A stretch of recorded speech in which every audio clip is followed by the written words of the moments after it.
It's an interesting invitation, and I'm not quite sure that this will be workshoppy enough for you, because I thought in order for me to help, you will need some context about the work that I do, and then we can have some discussions to see if some of what we do could be applied to what you do in Bulgaria. So forgive me if I do a bit too much talking, which is not the best style of teaching necessarily, but I can see that you're already going to be good listeners, so thank you for that.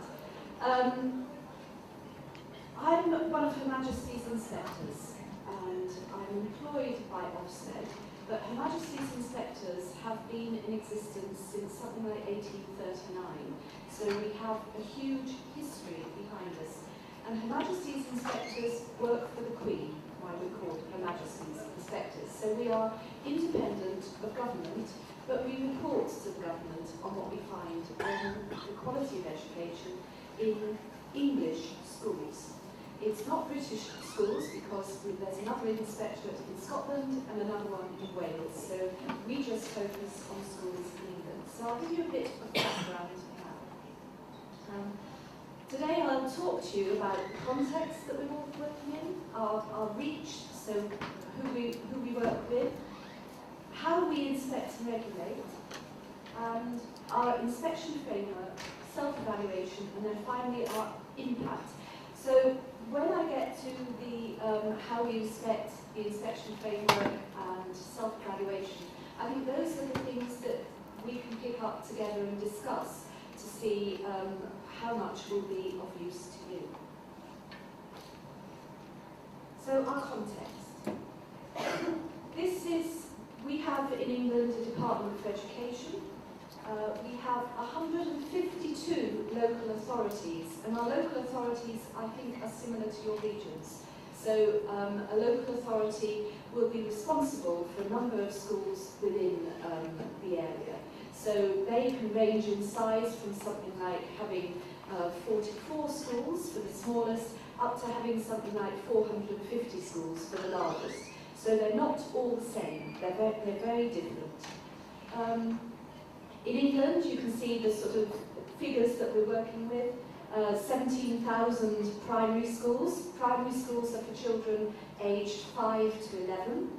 And 3,200 secondary schools. Those are for children aged 11 to 18. Some of our secondary schools stop at age 16, and children go on to further education in a sixth form college or a tertiary education college. We have special schools in England. Special schools are for pupils who have been designated with special educational needs. They can range from children who have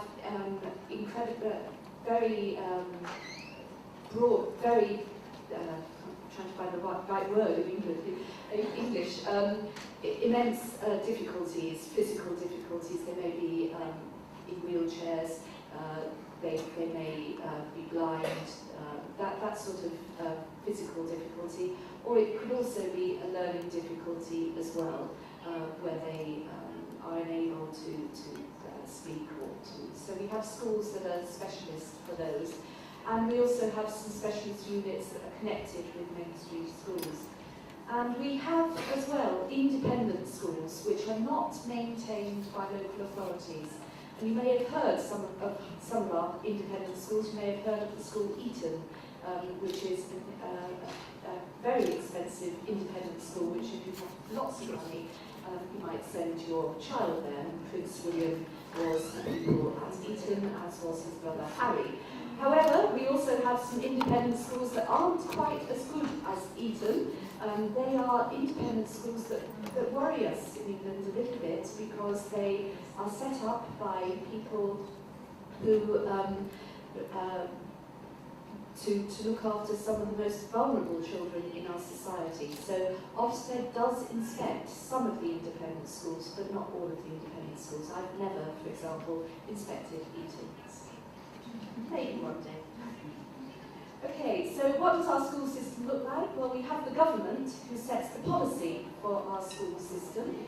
The government's right arm is the Department for Education, and there's a minister for the Department of Education, who is Michael Gove. You may have heard of him in the press, I don't know, he's very famous in England. And the Department for Education sets school policy for all schools, all maintained schools in England. It doesn't set school policy for independent schools. The Department of Education works directly through local authorities, and I think this is where it's similar to Bulgaria. I'm not quite sure, but I think you have a similar sort of picture there. And the local authorities are responsible for the quality of education in maintained schools. So the local authority has to find school places for all the children that live within that authority, and it is responsible for the quality of education that's provided. So it has to do some checks on that. We then have the independent schools, which are totally separate. And we now have academies and free schools. And Annabelle and Delia they run an academy. So that academy will be separate from the local authority. They're not accountable to the local authority. They are accountable directly to government. But there is a slight tension here, because the local authority is responsible for the quality of education in their region.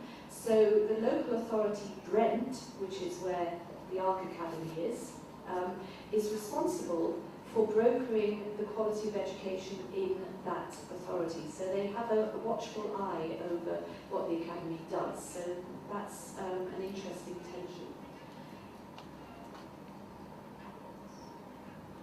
We also start education, I don't know what age you start it in Bulgaria, but we start with 3-year-olds in Britain. And we have nursery schools, kindergartens for 3-year-olds. Those are partly independent, they're partly funded by local authority. We are particularly keen on 3-year-olds in more vulnerable areas, difficult socio-economic areas. Get intensive 3-year-old funding so that we can help children to communicate more effectively. It's not formal schooling, it's kindergarten, nursery schooling, but that is when school starts for some children in England. We're a non-ministerial government department, so we have a chief inspector, and we report without fear or favour, and I think this is the most important part of our role. What we see in schools, we report on. We say it as it is, and sometimes that isn't very good, and sometimes we're saying things that are very difficult for people to accept. So I'm quite used to talking to audiences that don't particularly want to hear what I say. So it's an interesting job. But it's very important in our society that we have we're open about what's going on. So we report directly to the government, but also to parents. Parents are our most important audience. So this is our state. We have the Queen, Parliament, government, and Parliament has an Education Select Committee. And we in Ofsted have to report our findings on the quality of education in every single school in England to the Parliamentary Select Committee. And we produce what's called an annual report. And at the moment we're writing that annual report. It will be produced at the end of November. And that will give Parliament the State of the Nation assessment of where schools are. So it will give information on the standards that pupils reach in subjects. It will give information on the progress that pupils make, and it will give information on how many schools are judged to be outstanding, good, requiring improvement, or inadequate. So that information is published, and then behind that information we give the reasons why we think it's as it is and what we need to do to improve the state of education further. And the person that writes that report in name Her Majesty's Chief Inspector of Schools, and he is Sir Michael Wilshaw. I don't know if you've heard of him. He used to be a head teacher of an academy. He's not terribly popular at the moment with British head teachers, English head teachers, because he's very challenging. And sometimes, if you're a school leader, it's difficult to accept even more challenge than you already have in your roles, because being a head teacher in itself is challenging. I know, because I've done it twice, so it's not the easiest job. So what's our reach? Well, our vision, the most important thing, our core purpose is to raise standards and improve lives, and that's our strapline. And you can see this is a bit of a British thing, isn't it? Because our academies have their civitas and their 4 areas. Well, in Ofsted, we haven't got 4 things, we've only got 2. So our aim is to raise standards and improve lives. And we inspect not just schools, we inspect a range of things. So we inspect early years, we inspect social care. Social care is social workers who work with families who are in difficulty, so we have social services and support for those families. So Ofsted inspects that service as well. We inspect all maintained schools and academies, and we inspect learning and training for post-16. So that relates to children that we try to keep in education or get into training or employment post-16. So we inspect those services too. And this is the number of inspections that we carried out last year. So you can see that we did nearly just over 24,500 inspections. That's a lot of work. We have 3,000 inspectors that work for us in schools, and there are about 200 HMI. And as HMI, we manage the inspections process, and we write the framework. So that's a lot of inspections. We have a public website which you are very, very welcome to visit, and you might find what's on our website interesting, because we share good practice. Lots of schools use our information for things, for improving the quality of education. Those are just some figures that are there, but the most important thing is the website. And this is our reach. About 1 in 3 people in England come into contact with Ofsted. So in England, we have a really high profile. And when we say something, it gets in the news, and it often becomes practice and policy. We have a lot of influence in what happens in England in improving the quality of education. Some of what we do is very unpopular. I won't stand here and pretend to you that it's all been easy. And it hasn't happened overnight. We came into being in 1990. So what we see now is the result of a long period of work and transition. So I know that you're in a period of transition here in Bulgaria, and I think my key message to you is don't expect it all to happen at once. It's a gradual process. And we didn't have some of the difficulties that you've had in the changes that you've had to make in your country. So we were starting from a much easier position than you. So I think all those things have to be taken into account when you're thinking about the way to move forward. Right, I don't know if anyone wants to ask me anything about that so far. If you want me to plough on to the next bit, so I can get to the school evaluation quicker. Okay, I'll take that as a ploughing on. So, how do we inspect? What's our role? Well, as I said, we've been going for a long time, and we were introduced to ensure, essentially, accountability over public funds. Because schools that are publicly funded receive a lot of money from the taxpayer, you and I, and so in England, it's deemed that we must be accountable for how that money is spent. So we've always had an inspectorate. And, as I said, we were introduced, HMI came into being, I thought it was 1839, but actually I'm wrong, it was 1840. And every inspection that we do of every school is on our website. So you could go onto that website now on your iPhone, if you've got one, and you could find a school in England and you would find an inspection report that is current for that school. So every school has an inspection report. That means that parents, when they're moving areas, can just go on the website, they can look to see what quality of education there is in the schools in that area. How do we make those relevant and how do you get equality in those inspections? Well, we have a framework for inspection, and our framework is set in law. It's enshrined in law. It's related very closely to the education acts that come in.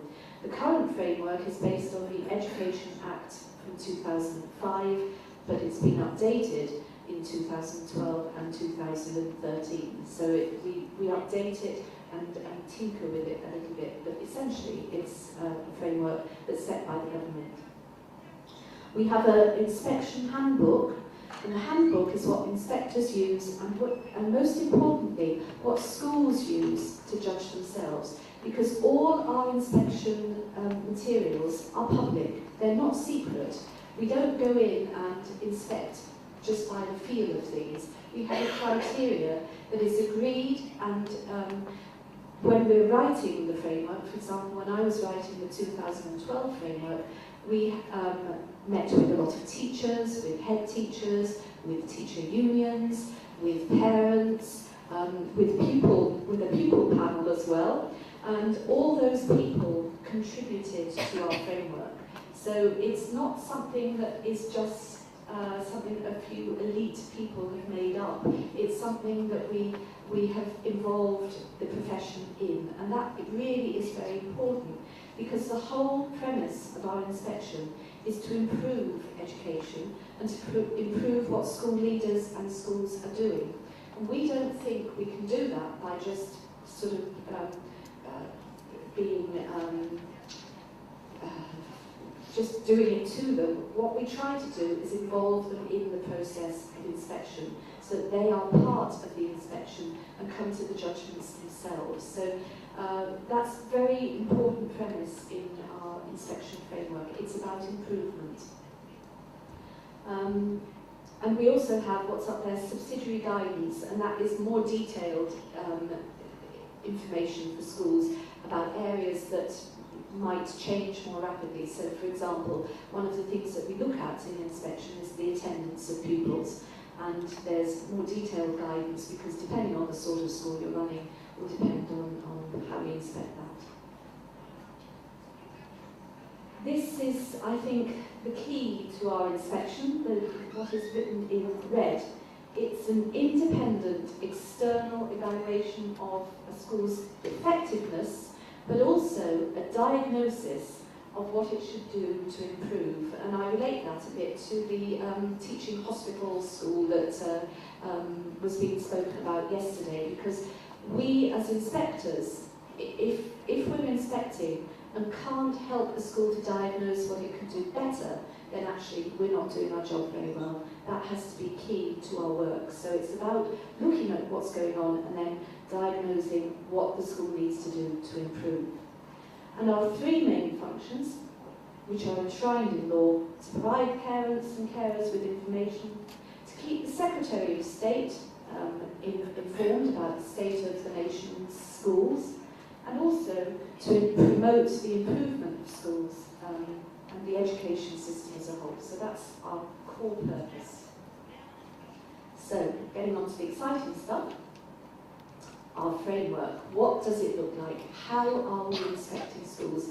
And when I'm telling you about this, I want you to think about your own context and how much of this may apply to what you have got in place, because you might have something that is similar within your own schools, but perhaps not enshrined in law in the same way, or you might not have it, and it might be something that you want to consider looking at. We have judgments, 4 key judgments, and the judgments are on pupils' achievement, and achievement includes pupils' attainment, the standards that they reach, and the progress that they make from their starting points. So when children start school in England, they are assessed.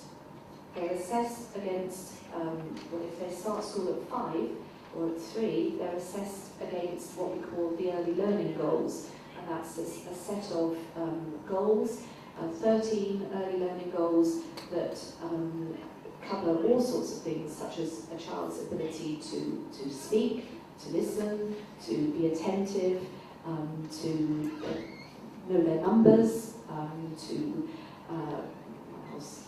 have an understanding of a bit about geography, a bit about very simple terms, to know the difference between night and day, and all sorts of things that you would expect young children to learn. So they're assessed, and then that assessment is taken with that child throughout their school career. Every child that attends a school in England is given a unique pupil number, so they'll have a code, a numerical code. That code sticks with them throughout their education. So when that was first introduced, actually we felt really uncomfortable about it, because it was a bit like the state being Big Brother, I suppose. We thought, goodness, you can track a child in any way. And I think teachers felt that that was a bad step. It was introduced in about 2002, but it hasn't been used in the way that we were afraid of it being used. It has been used for the greater good, in that what it's been enabled us to do is identify where there are pupils not doing as well as other pupils, and to put more support and more money into supporting those pupils. So it's had the opposite effect of what the profession thought it might have. So this unique pupil number is quite important, because you get the starting point of the child, and then at various points at age 7, at age 11, at age 16, the child is assessed again nationally, and all that information on that unique child goes into the database, and we then have an indication of that child's progress. So that information is available to inspectors, and that's quite important. So that's the achievement judgment that we look at, but we also, when we're judging achievement, look at what's going on in the school. I'll talk a bit more about that. And then we have a judgment on the quality of teaching, so how well teachers are enabling children to learn. We have behaviour and safety, which is how well children engage in their learning, so whether they are communicating with each other effectively, whether they're supporting each other. Within that behaviour and safety judgment, we also look at things like bullying, whether pupils are being bullied, being stopped from learning by the atmosphere in the classroom, so that's very important. But the most important of all is the leadership and management, because we know from all our research that it's the school leaders that have the greatest difference on what happens within the school. Whatever the Secretary of State may say, whatever Ofsted says, at the end of the day, it's the head teachers that make the difference to the climate within the school and what the teachers are able to do. So that's really key. So within our framework, those are the key things. We're looking for narrowing the gaps between pupils that are more vulnerable and other pupils, because nationally we know that the children that are living in poverty in England, that are the poorer children, that are perhaps third, fourth generation unemployed, they are the ones who struggle most to succeed at school. And we know if they don't have some success at school, that actually will never break the cycle of unemployment in some areas. So they are really a key focus for us during our inspection, because we know that if a school community can't make a difference for those children, there isn't actually anyone else that can. So that's essential. We look at the quality of teaching. Reading and literacy is a key focus in our inspection framework, and that came about because in 2011, when we looked at our data, we found that there was 1 in 5 primary age children who couldn't read to the expected standard. So that was quite a disastrous statistic. Since 2011, when we put this in our framework in 2012, in 2013 it went down to 86% of children in England now read to the required standard. So we had an increase in 2 years of 16%, and that actually shows you the impact that Ofsted frameworks can have on what happens in schools. Because when we come to inspect, sadly we create a little bit of fear as well, and schools think, oh, we better get this better, we better get children reading better, otherwise we'll end up being inadequate. So that's the impact that we've managed to have, which is for the good of children, clearly, because we want children to be able to read more successfully. Governance. I don't know if you have governors in schools in Bulgaria. Do you have governors? Governors are the people that employ head teachers, and governors in law in England are responsible for what happens in the school. So we work a lot with governors in Ofsted because they are the ones that are accountable for the quality of education. They employ the head teachers, they employ the teachers, and if the school isn't doing very well, it's the governor's job to get rid of the head teacher or the teachers. So governors are very involved in the sort of competency parts of schools. So they are a board, every school has a board of governors, usually about between 10 and 20 governors. The larger the school, the more governors there are.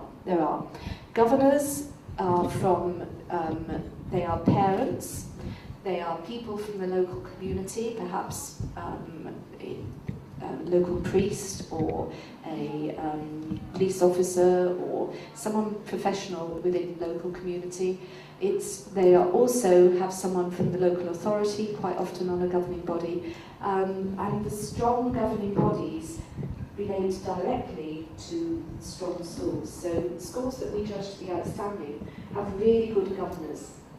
And governors have to meet once a term minimum, but often more than that, and they meet and discuss the quality of education in the school, and they challenge the head teacher about the progress that children make.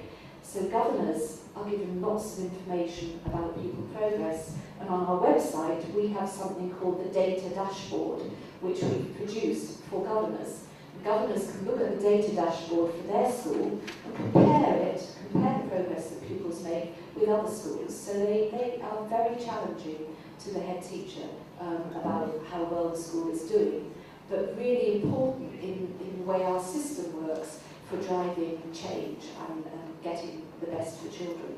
Governors' sole duty is to ensure that children receive the best quality of education, whereas a head teacher's duty is also to look after their staff. So you can see that there's a difference in governance and what a head teacher does. So head teacher leads and manages the staff and has a responsibility for the well-being of staff, whereas governors only have a responsibility for the well-being of the head teacher, not for the well-being of staff. And so that's where the accountability system works. Our final judgment that we make is one which we call overall effectiveness. It takes into account the other four judgments and gives us an overall picture. And we decide whether a school is outstanding, whether it's good, requires improvement, or inadequate.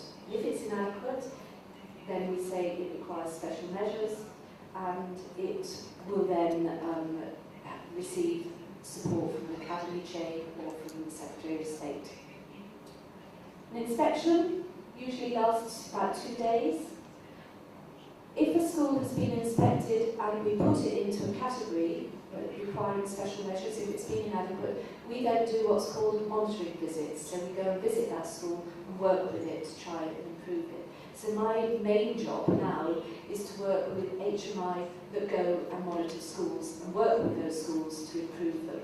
So when we go into those schools, we'll challenge them, we'll talk about what's going well, what's not going well. Okay, so what do we have for our evidence? This is what we've got in England. We've talked a lot about data. We have that data. We have other national data, such as attendance. When we're inspecting, we do direct observation of teaching. So we go and look at teaching in the classroom, and talk to the pupils, look at their work while we're in the classroom. We have a survey called Parent View, that's online, and we gather information. And we have the school's own self-evaluation. So the school will have done the work for us, really, before we go in. The school will produce for us where they think we should be putting our judgments. And that's really good if we agree with the school, because that makes our job nice and easy. So if the school says, oh, we're outstanding, and we go in and we find that it is, then actually you can imagine that's a really nice celebration of what the school's doing. However, if the school thinks it's good and actually we're going in and thinking it's inadequate, then it's a really difficult time that the school and the inspector has. And we look at anything really that the school wants to give to us. Now, I thought you might be interested in what our data looks like. This is a page that I've photocopied from Vagues Online. It's the first thing that we have about a school. And you can see those blue boxes, and I don't know how well you can see those numbers to the left, but it tells me, when I look at it, I don't know if can you hear me if I walk over here?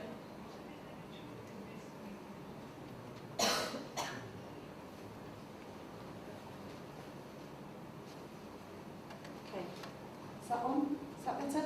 That's a bit easier for me. It tells me, I can see the number of pupils that are in the school compared with how the number of schools nationally. So I immediately know whether this school is bigger or smaller than other schools nationally at the average, the national average.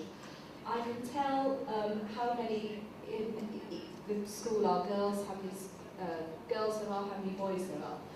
Then we have something called a free school meal indicator, and that's an indicator of poverty. So if a child is on free school meals or eligible for free school meals, that means that they are from a background that's financially unable to support them, so they're given additional money from the state. That's quite important for us because they are often our most vulnerable children. So in this school, there are 30.9% of them that have free school meals, and that is just about double the national average.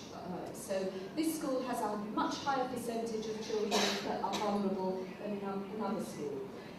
It also tells me how many pupils there are in ethnic minority groups. So this school has 61% as opposed to 22%. Now, actually, this for us in England isn't a bad thing.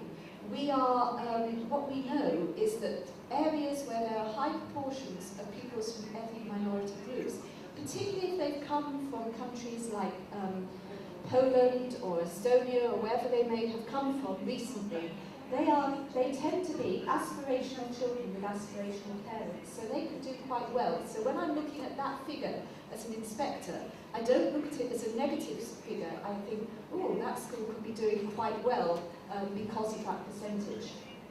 It tells me how many pupils in the school don't speak English as a first language. So in this school, 35% don't speak English as a first language.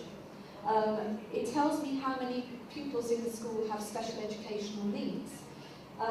It tells me how many have a statement of special educational needs, and you get a statement in England if your special educational needs are severe. And it tells me about mobility of pupils into that school, the number in, the number out, and how that compares with national. There's quite high mobility, and I can see at a glance that the mobility and the girls are in this left-hand column. And it gives me a deprivation indicator as well. That tells me how well, what sort of area the school is in. So I can do this for every single school in England. Every single school, I have that information on. So that's really important contextual information. I've then also got information that shows me how a school is producing, getting results against schools nationally. And as soon as I open this page, I can see very quickly as an inspector because it's got these blue boxes at the bottom, I can see actually this school is a bit of a worry. It's a bit of a concern because it's doing less well than similar schools nationally, than other schools nationally. So I've got the national percentage there, and the bottom line, and then I've got the top line, and then I've got what the school is doing in a very key indicator for us in England for secondary pupils. This is for age 16-year-olds. It's the number of pupils in the school, the percentage of pupils that achieve the required standard by the government, which is 5 A star to C at GCSE. So that's our indicator, including English and maths. So that shows me the percentage of children in this school that get to the required standard by age 16. And it's lower than other schools, and the significant difference is there in that bottom figure. So in 2011, it was 12% below other schools nationally. And I make a sort of judgment there, given the context of that school. Is it where it should be, or is it not doing well enough? And my judgment for this would be, this school is a bit risky. It doesn't look to me as if it's doing well enough. So we would have to be looking very closely on inspection of what's going on in terms of teaching and leadership in that school. We've even got more detailed information. We have lots of charts like this in Raise Online. This is all before we visit the school. This can all be done from a desktop somewhere. This shows me every single pupil's results in that year group. And this line is the average line. It shows me where they started and whether they got enough progress, so whether they made enough progress. Any pupil below that line didn't make enough progress. Any pupil above that line has made better progress than we expected, because that diagonal line is the average progress. So that's the level of detail we've got. Now clearly, if you're a head teacher and you've got, what happens is, these pupils here, the head teacher would have a story about those pupils. They would be able to tell you, that pupil perhaps has got severe special needs and we weren't able to deal with it because perhaps they had dyslexia, or perhaps they had something that wasn't enabling them to learn. But that's a conversation we have with the head teacher. And the head teacher has all this data, the teachers have all this data, and inspectors have all this data. And our inspection is about individual pupils and how do they get to that position. And I can see some of you looking and thinking, I don't know if you have this in Bulgaria, anything like this. If only we did. Sorry? If only we did. Keep on with it, yeah. If only you did. Well, when this was first introduced, I was a teacher. I was a head teacher. And I found it very challenging. I found it really challenging because I thought at first that it was about the pupils. You know, it's not fair because I was a head teacher in an area that wasn't that good, and it was my pupils' fault. It took quite a lot of rejigging and rethinking for me to think, actually, if we don't get it right for our pupils in this school, if I don't do something to make it better for these pupils, then we're not going to succeed. And they're not going to succeed, because actually, what chance has this pupil here got? You know, what's his future going to be like, or her future going to be like? It's not going to be very good, is it?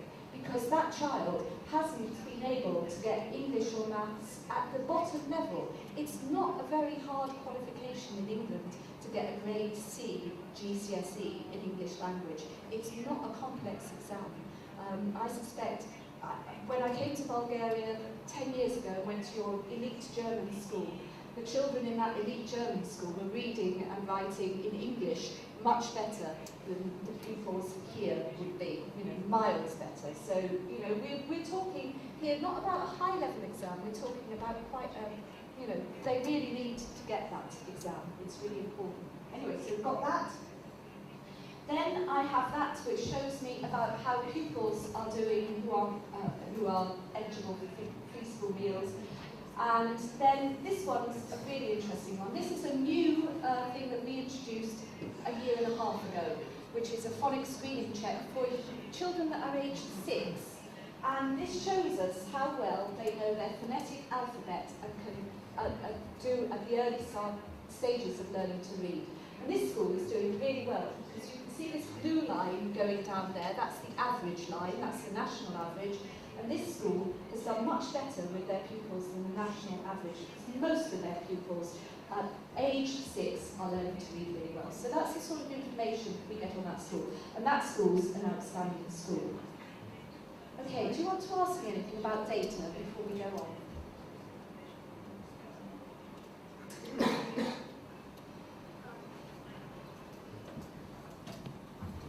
Could you maybe say a few more words about how the data collection started? What did you start? How much time did it take? Okay, the data collection. It started by. It doesn't take much time. They are national tests. Some of those national tests, for age 16, for example, 16-year-olds, we've always had them. When I was growing up, I did GCSEs. I did A-levels. That data has always been collected by the Department for Education. In 1990, we started to collect the information for 7-year-olds and for 11-year-olds. We also collected it for 14-year-olds, but we gave up on the 14-year-olds because actually we didn't get the tests right. And so we abandoned the tests about 5 years ago because they were a disaster. So, you know, don't be heartened. Be heartened because we don't get it right first time. And the thing that we've learned through the whole of this is that actually we have to keep changing and adapting what we do in response to what teachers and professionals are telling us. So the actual data collection is simple. When I was a head teacher, it took a longer time because we didn't have the access to the internet that we now have. But now all head teachers have to do is put or the school does, and I doubt very much that the head teacher does it, but the school secretaries put the information into a database and it goes automatically through to the Department for Education, and that is shared with us because we work with the department on the data side of it. So it's not time consuming, it's very simple. The time consuming part, of course, is teaching the children, getting the curriculum right, getting the tests right, and making sure that we're testing what we need children to have, the skills that we need children to have. So we're very comfortable with some aspects of our testing. The GCSE English language exam, for example, we're very comfortable with. We are confident that that is absolutely what children need to have in order to progress to the next stage. But there are other exams that we're less comfortable with, and you will, if you look in the British press, you will see quite a lot of conversation about what works, what doesn't work, what needs to be changed, and teachers and teaching unions are very vociferous about that, and rightly so. You know, we need that feedback, so that's important. The gentleman over there. Бихте ли обяснили коя институция по какъв механизъм? Коя институция? Да, бихте ли обяснили коя институция по какъв механизъм определя децата, които имат право на безплатен обяд и откъде се осигуряват средствата? Училището ли го реализира? Благодаря.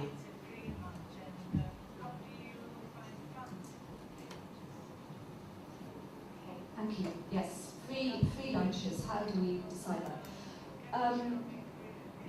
In England, it's linked to the social security payments that are given to families. So it's nothing to do with the school who gets a free lunch or not. It is determined by a set of criteria that is set by the state in terms of entitlement to benefits. So a family where there is no work, where they are trying to get employment, will be entitled to benefits of different types. I don't know enough about the details because I've only been on the receiving end of working with children that have got those benefits. But the school is alerted to which children it is by the local authority. So to get a benefit, you you have to meet certain national criteria. The benefits are given by the local authority. The local authority then tells the school which pupils have parents are in receipt of benefits or not. So that's how it works. We also have a question here. Oh, sorry.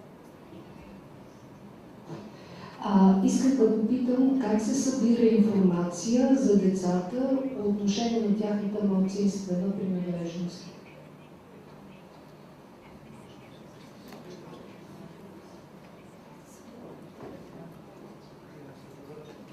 Again, that's something that is when children apply to go to school. So when they enter the school, they have to fill in a form, and the form has to state on it whether, which background they have. So whether they are white British, whether they are Irish, whether they are Welsh, whether they are Slovakian, whether they are Gypsy Roma, all the different minority groups are listed on that form.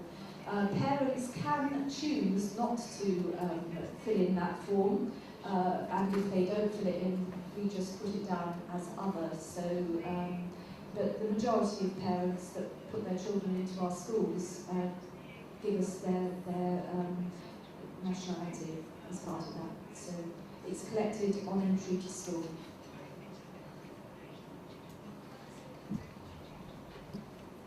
Кажете, моля, настоятелството, което назначава директора, е формална институция, която е необходимо да бъде във всяко населено място и за всяко училище. И те работят по какви критерии? Кореспондират ли с това, което вие правите като инспектори?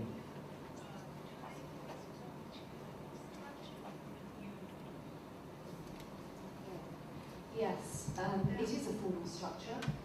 It's enshrined in law, and they have to meet regularly, and they have to be. A governing body has to be made up of people from different walks of life. So a governing body of a school has to include a parent governor. That's important. A governing body has to include someone that's a local member of the community. So that's all written down in law. And every school, whether it's an academy or whether it's a maintained school, has to have a governing body. And the governing body has to publish on the internet the school curriculum and the aims and objectives of the school. So that's very important. It also, in the appointment of head teachers, has to do that according to legislation. So you have to go through an appointments process. We have something called fair appointments in England, and that is how people are appointed. You have to apply for a job, you have to meet the criteria that's set out, and then you have to, when you're interviewed, that interview has to be against the criteria. So it's a very formal structure, and if it's not followed, it isn't always followed because we're human and sometimes things don't work out as they should.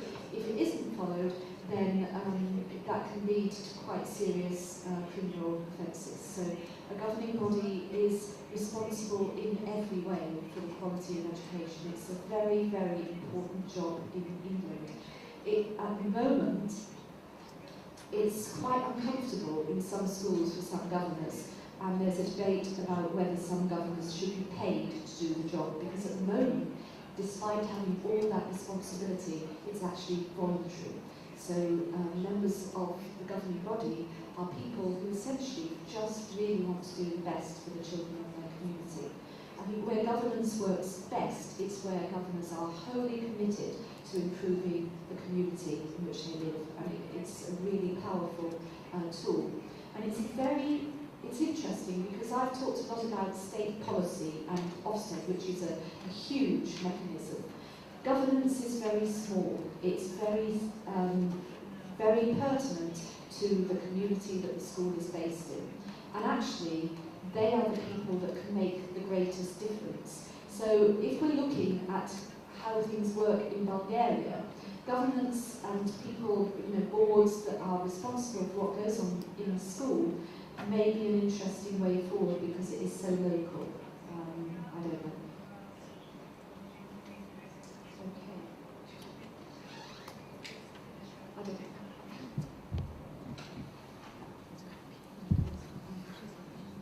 know. My question will be, how reliable is your data, especially about ethnicity and social status, and is it possible that the data might be manipulated in some way?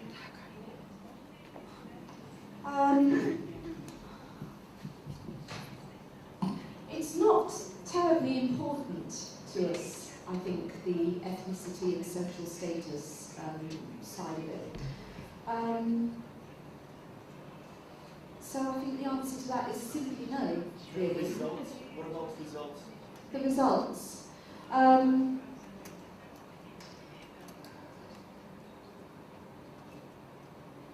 I think results can be manipulated. We went through a phase where we had something called contextual value added.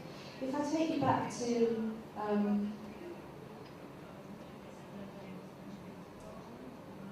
that slide there, that slide, as we see it, is purely the value that is added to a child from their starting points, from their first test to their finishing test, okay? So that's showing their progress that they've made. Now, when we first introduced that, we had a different chart to that, which included the child's context. So in that, we had something that showed whether or not children were from socially deprived backgrounds or whether they were of an ethnic minority. And there was something that went into the computer that sort of would perhaps, if this child here, who would be a boy on free school meals, this blue block there, because he was a boy on free school meals and they do less well than children, boys that aren't on free school meals nationally, that would have been taken into account on this chart, and he might not be there. He might have been up there because of his social situation. But what we found that did, taking into account of that context, that made it okay for the school to say, oh, well, those children on free school meals, so what do you expect? They're not going to do as well as others. Whereas by not having that social context in, then, although we know it, it is not lessening the ambition of school leaders. So that's a crucial element. So yes, it could be manipulated, and perhaps some schools do manipulate it because there will be some maverick head teachers that aren't out to ensure that the best for children is their main aim. But the vast majority of schools in England would be working very hard to ensure that the most vulnerable children do as well as they can.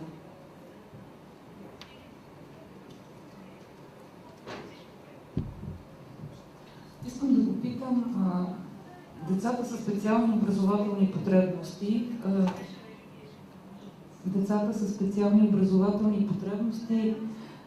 само в тези 1000 училища ли са разпределени или са интегрирани и в останалите училища, които изброихте? И кой определя как се работи с родителите едно дете да бъде ангажирано в тази група на децата със специални образователни потребности? Защото при нас е много трудно директори и учители да се справят с родителите и с децата да се работи допълнително. Благодаря.